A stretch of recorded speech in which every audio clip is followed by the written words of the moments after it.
And a story, we see this happen every so often. It is the NFL, right? And a year after signing Kyle Van Noy, who was a team captain, all right?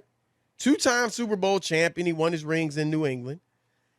They signed him in Miami to a 4-year, $51 million deal, Rob. $30 million of it supposedly guaranteed.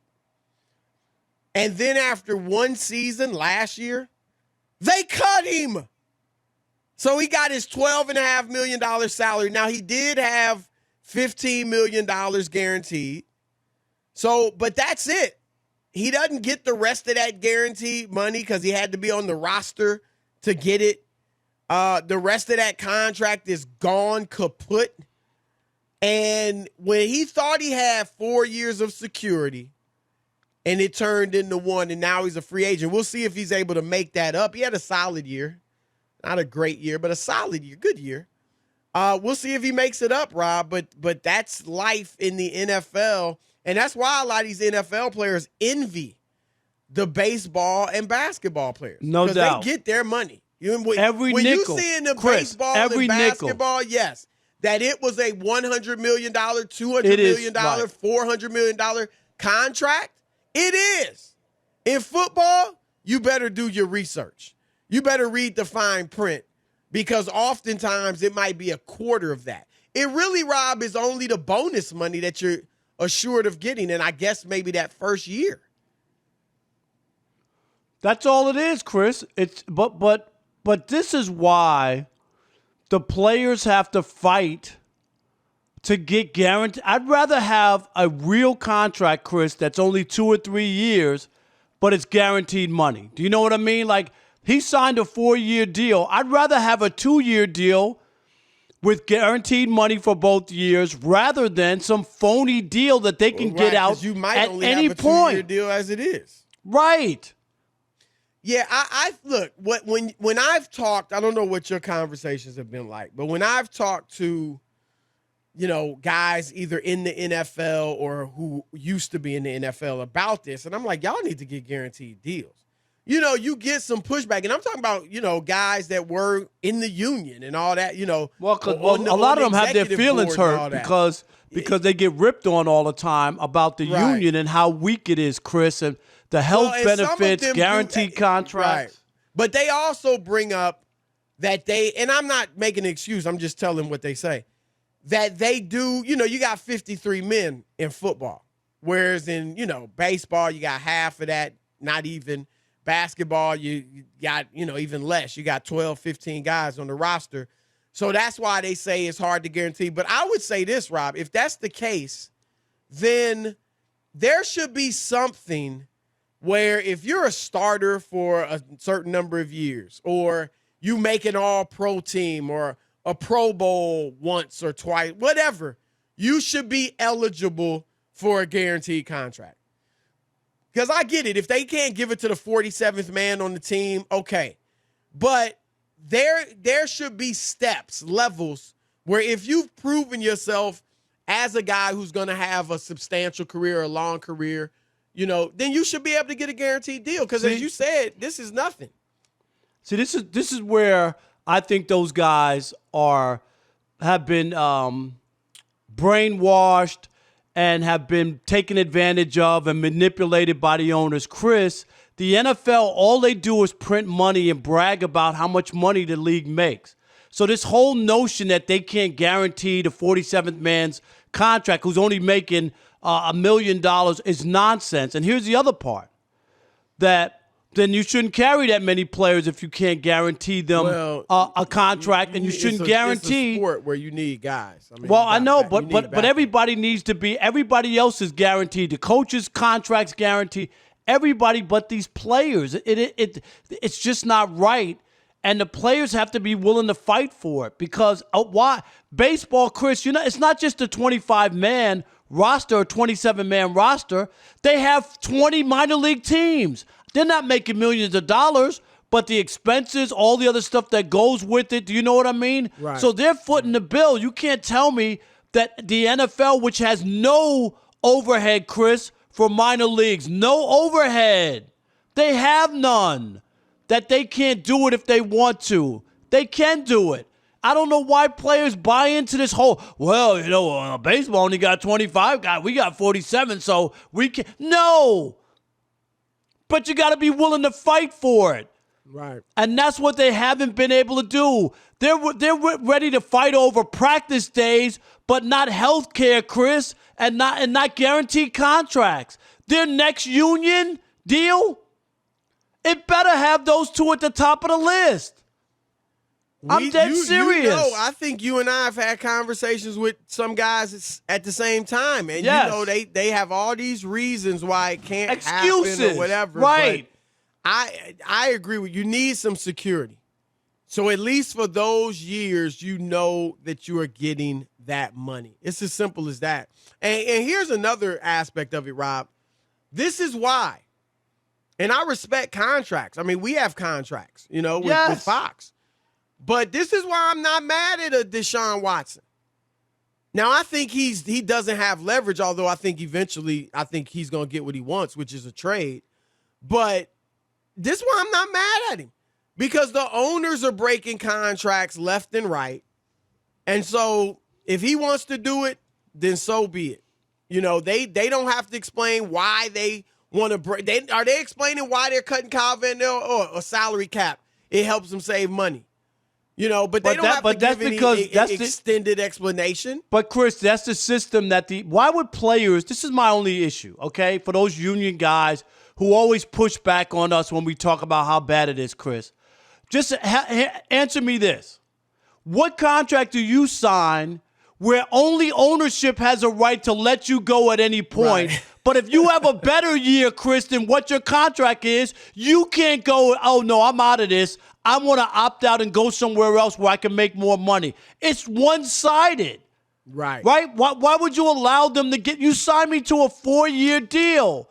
Why are you allowed to get out? Or they'll say, well, you can come back, Big Ben, but you got to take a pay cut. No, I signed a deal. Why do I have to? When I had my great year, right, Chris?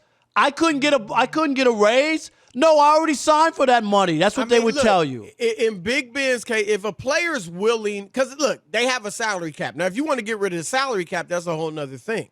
But I don't mind Big Ben. He's going to get his money. If he wants to spread it out so that they can sign other guys, I'm fine with that as long as he's fine with it. But you are right in that, with Fox, we got a contract. Right. And whatever our contract says, we are going to get that money. And you're right. It's not like, they have the power to just fire us and get rid of our contract. No, they can fire us, but they got to pay us. Right. And it should be the same thing with these players. And I agree with you. I don't know, man. I think the owners play on these players' feeling of financial insecurity. Like, we're so thankful. We're so proud I got a $10 million bonus, which, that's nothing to sneeze at. But the owners know they just going to take what they got because it's so much better than what they had growing up or whatever the case. No, 100%.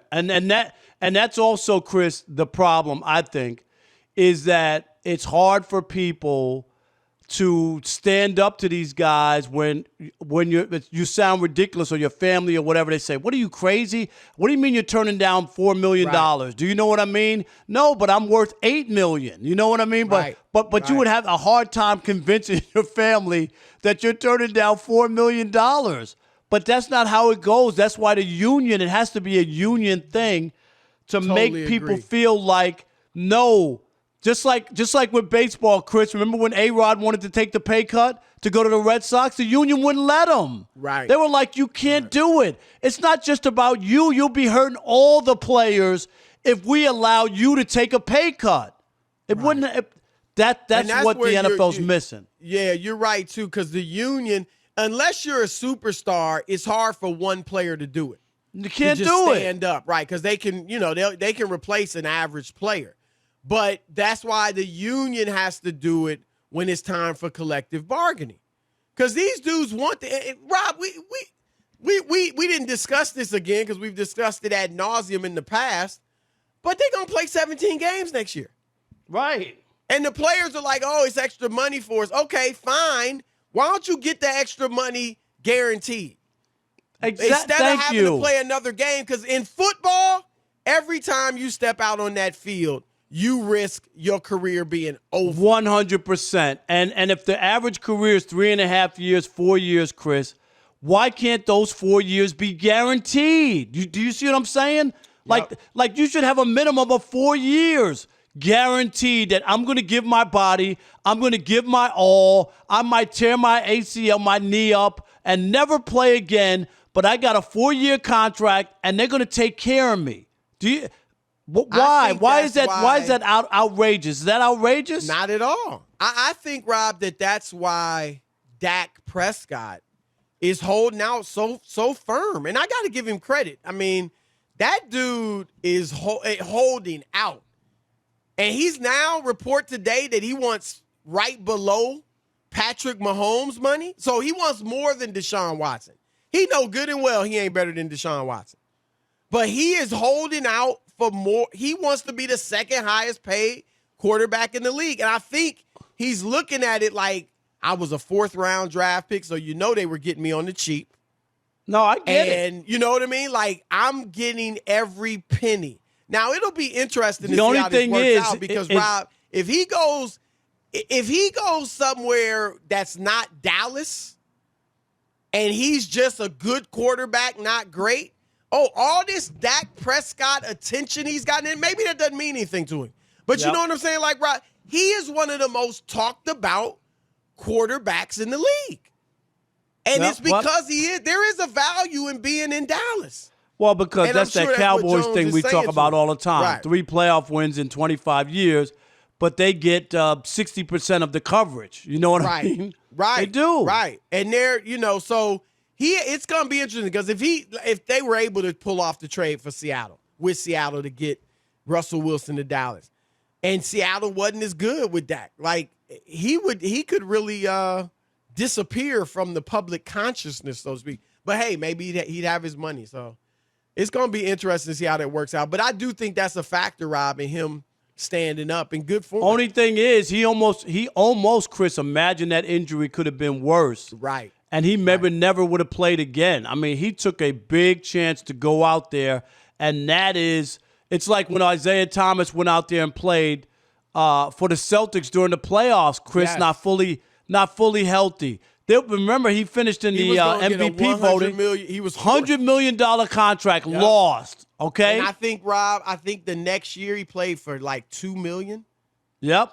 I mean, man, that Rob. Can you imagine how sick you would be? How sick would you be, Chris? Oh my gosh, think about because. Yeah, okay, he's making a few million here and there, which, that ain't $100 million. That ain't lifetime million. Is lifetime and next lifetime. Right. For your kids. It's all changed. With the millions he's made, I don't know what he's made, but it ain't $100 million. It's a whole different story for him. So you're right. And the Celtics feel bad for him? No. They moved right on. All right. Your turn to weigh in, 877-99 on Fox. Should NFL players fight harder for fully guaranteed contract, even if it means that they get shorter deals in the process? We will continue the conversation with you next. Let's kick it off with Greg in Montana. You're on the Odd Couple Fox Sports Radio. Hey, we love you in Montana, the Odd Couple, of course. Hey, Thank you. Hey, tell everybody in Montana we got love for them. Yes. Well, then you when you coming to Montana, Chris?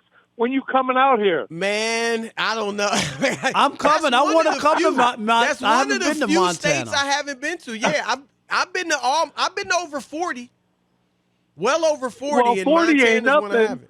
I know. I got to get there. I'll put it on my bucket list. You live where? In the big state. It's big. Hey, you come out here, you stay with me. I'm telling you. But hey, bring that money. These guys make all that money. Deshaun Watson. He's making how much money he could sit. He doesn't even have to play and make all that money. Here's the thing. If he sits, he could lose it all. And you got to give it back. Right. And if he retires, he can't wait a year or two and then go anywhere he wants. He would be bound to the Texans. That's why Texans have his rights. Right. Did you look that up, Chris? Did you find out? Because I told you the Lions still had Barry Sanders' rights Yep. after he quit. And, Right, well, this yeah. is Well, how- Barry Sanders ain't coming back. I can tell you that. No. Barry ain't coming back. No, we saw him at the Super Bowl down in Miami. Trust me, he's not No. playing football. I love you guys. You have a All good right, day. brother. all Greg. right? Peace.